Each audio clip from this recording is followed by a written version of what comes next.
A Hora do Lobisomem. Stephen King.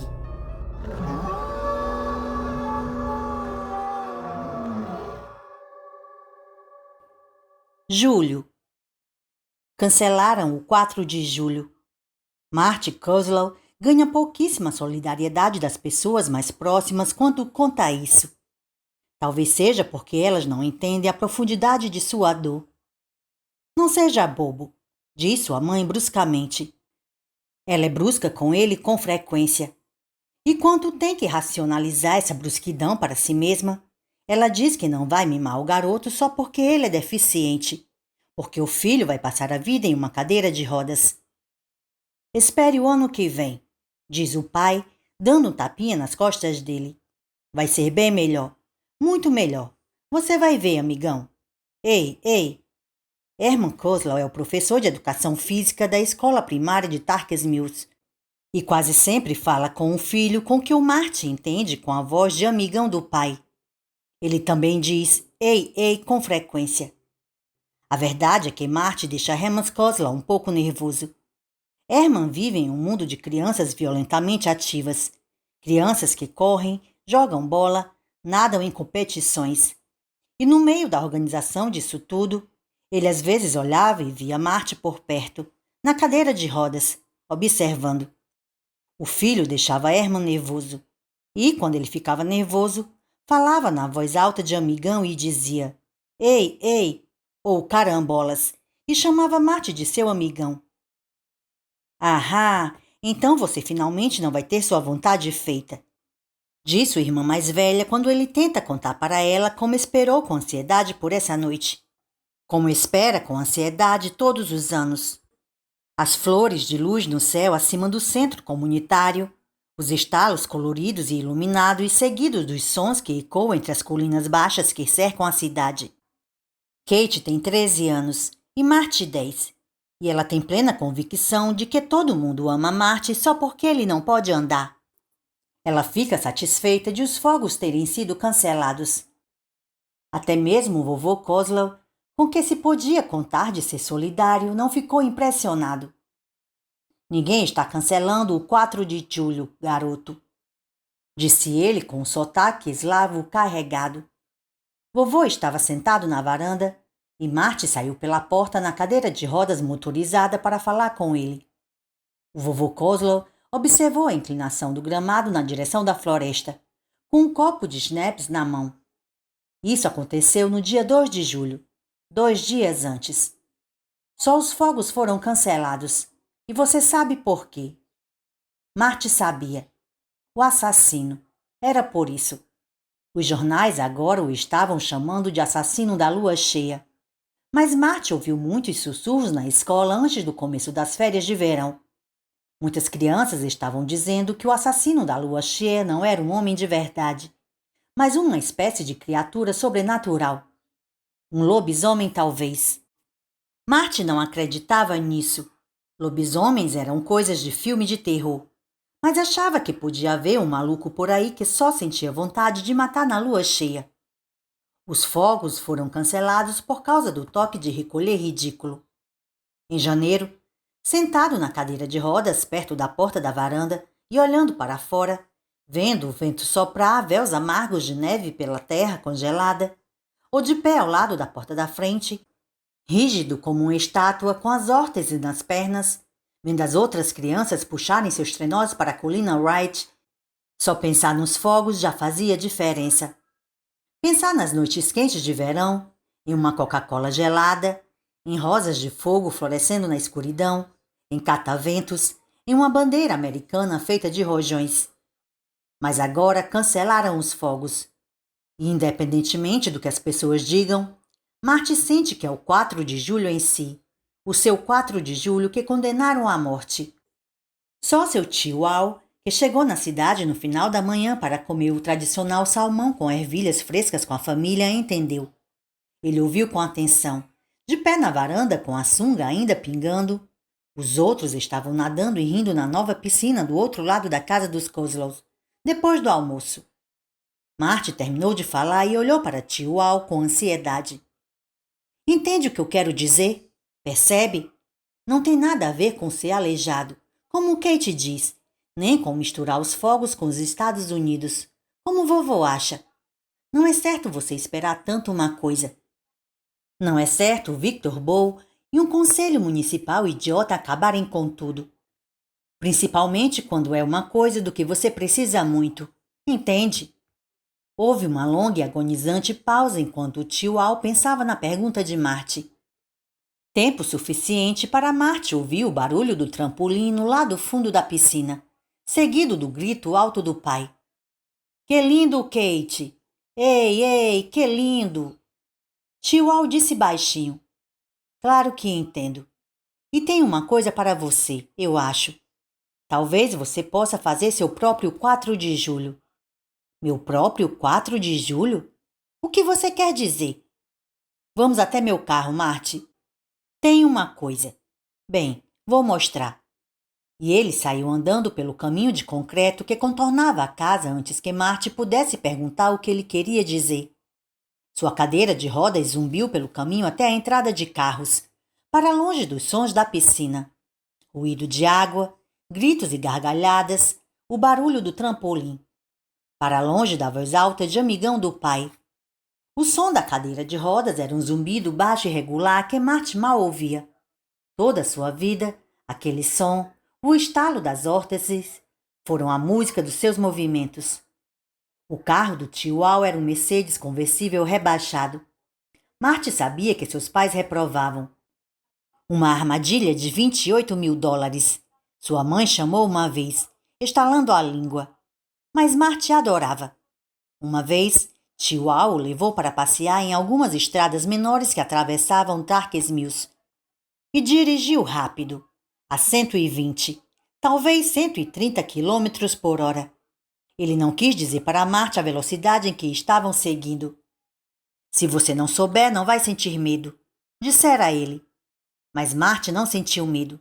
Sua barriga até doeu no dia seguinte de tanto rir. Tio Al tirou uma coisa do porta-luvas do carro e, quando Marty se aproximou, ele colocou um pacote volumoso de celofane nas coxas flácidas do sobrinho.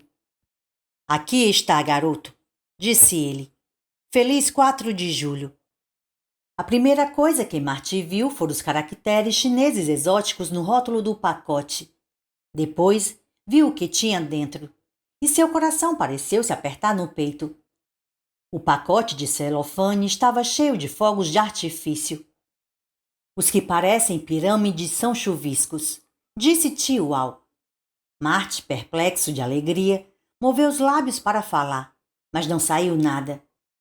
Acenda os pavios, coloque no chão e eles jorram tantas cores quanto há no bafo de um dragão. Os tubos com as varas finas saindo deles são foguetes. Coloquem uma garrafa vazia de Coca-Cola e eles sobem. Os pequenos são chafarizes. Tem 2 rojões e, claro, um pacote de bombinhas. Mas é melhor você acender essas amanhã. Tio Al olhou na direção dos barulhos que vinham da piscina. Obrigado. Marty finalmente conseguiu encontrar a voz. Obrigado, tio Al. Só não diga para sua mãe onde você conseguiu isso, disse tio Al. O que os olhos não vê, o coração não sente, né? Certo, certo, disse Marty, apesar de não ter ideia do que o olho e coração tinham a ver com fogos. Mas tem certeza de que não vai precisar deles, tio Al? Eu consigo mais, retrucou o tio. Conheço um cara em Bridgeton. Ele vai continuar trabalhando até escurecer. Ele pousou a mão na cabeça de Marty.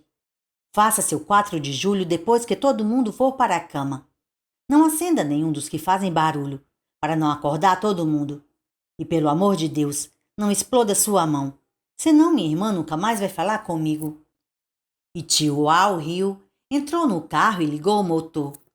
Levantou uma das mãos em um cumprimento para o sobrinho e foi embora, com Marty ainda tentando balbuciar um agradecimento.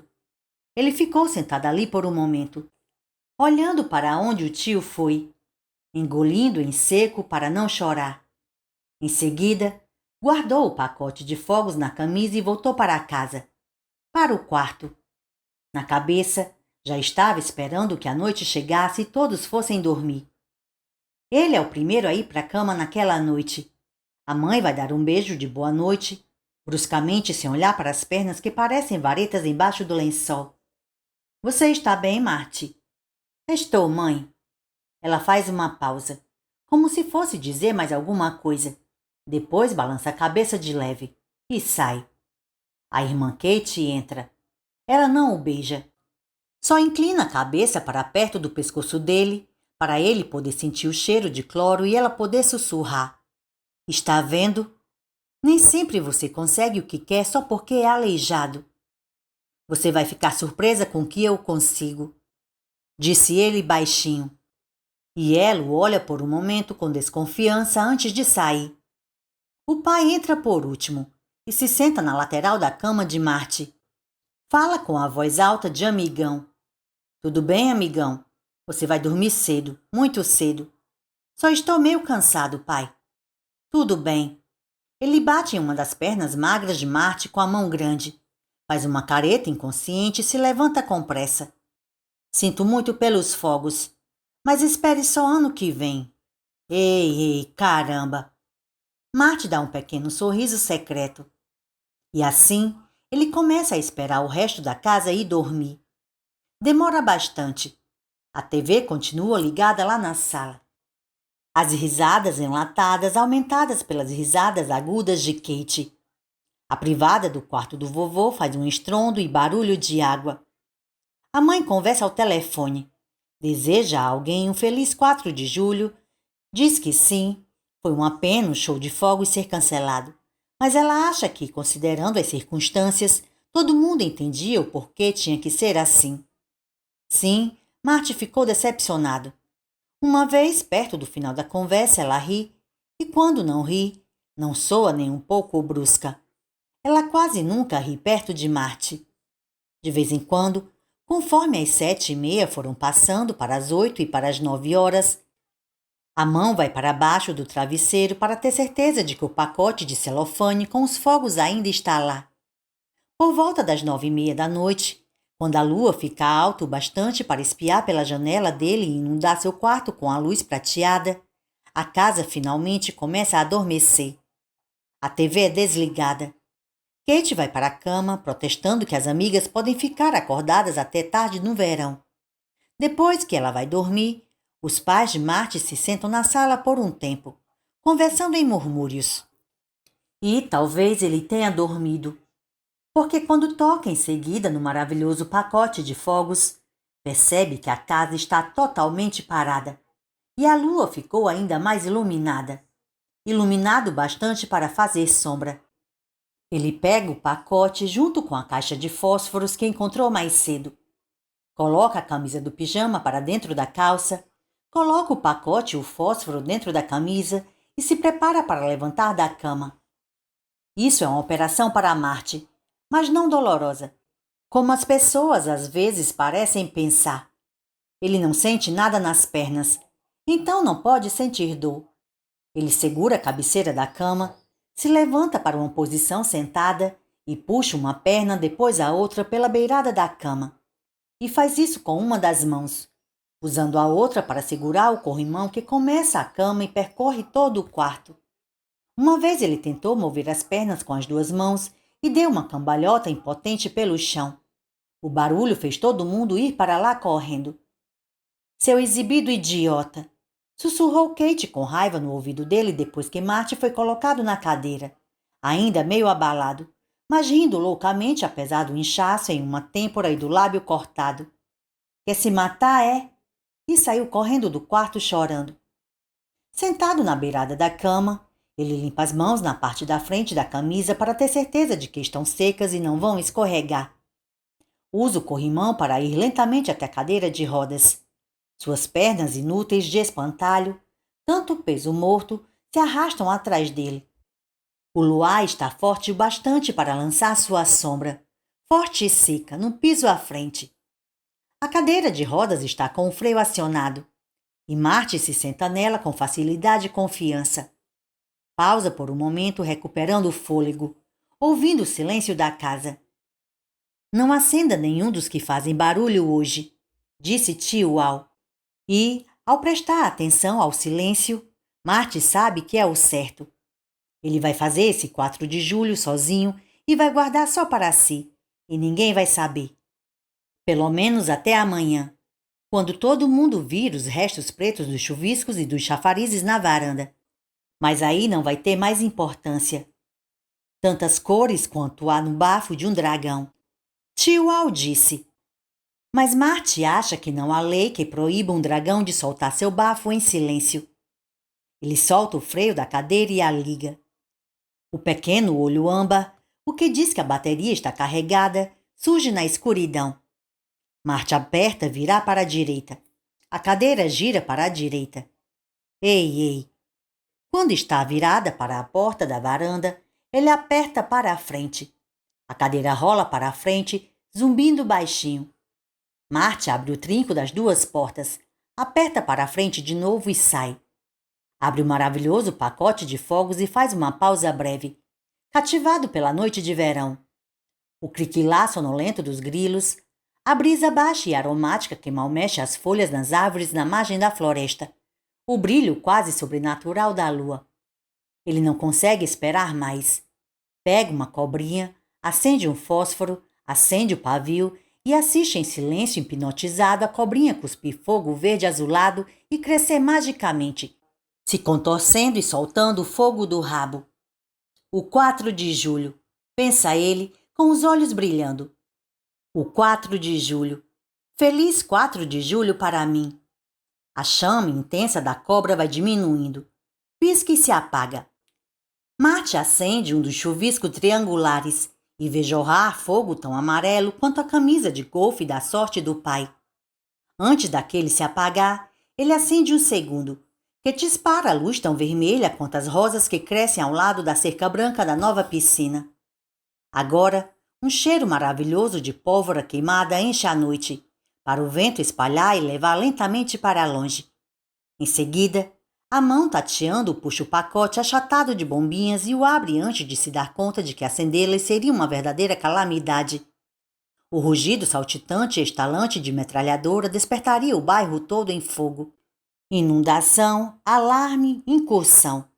Tudo isso, e um garoto de 10 anos chamado Marty Kozlow ficaria de castigo na casinha de cachorro até o Natal, provavelmente. Ele larga o pacote de Black Cat sobre o colo, tateia com alegria e tira o maior chuvisco de todos, um de primeira classe, se isso existisse. É quase do tamanho de seu punho fechado. Marty o acende em uma mistura de medo e prazer e joga longe. Uma luz vermelha tão intensa quanto o fogo do inferno enche a noite. E é nesse brilho agitado e febril que Marty vê os arbustos no limite da floresta, sob a varanda, sacudirem e se abrirem. Houve um barulho baixo, em parte tosse, em parte rosnado. A besta aparece. Fica ali por um momento, perto do gramado, e parece farejar o ar. Então começa a subir a ladeira na direção de onde Marty está, na varanda, na cadeira de rodas. Os olhos arregalados, a parte superior do corpo encolhendo na lona da cadeira. A besta está curvada, mas anda nas patas de trás, como um homem andaria. A luz vermelha do chuvisco se reflete infernalmente nos olhos verdes. A criatura se move devagar, as narinas largas se dilatando ritmicamente, farejando a presa, quase com certeza farejando a fraqueza dessa presa. Marty consegue sentir o cheiro, os pelos, o suor, a selvageria. A coisa rosna de novo.